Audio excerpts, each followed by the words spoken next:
Grabe no?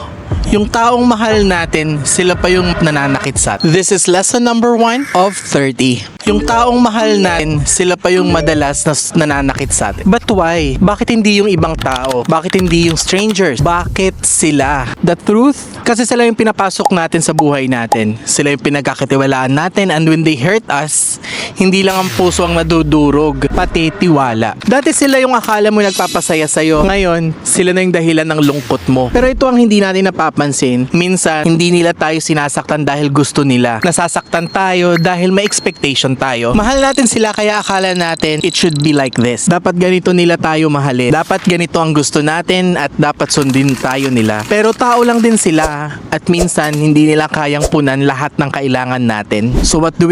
We let go of the pain and we forgive. Not because they deserved it, but because we do deserve it. Listen, the people we love can hurt us most, but we have a choice. Magpapatalo ka sa sakit o matuto kang lumaban. Kung nakaka-relate ka dito, please comment down below. Peace. Tomorrow is the next lesson.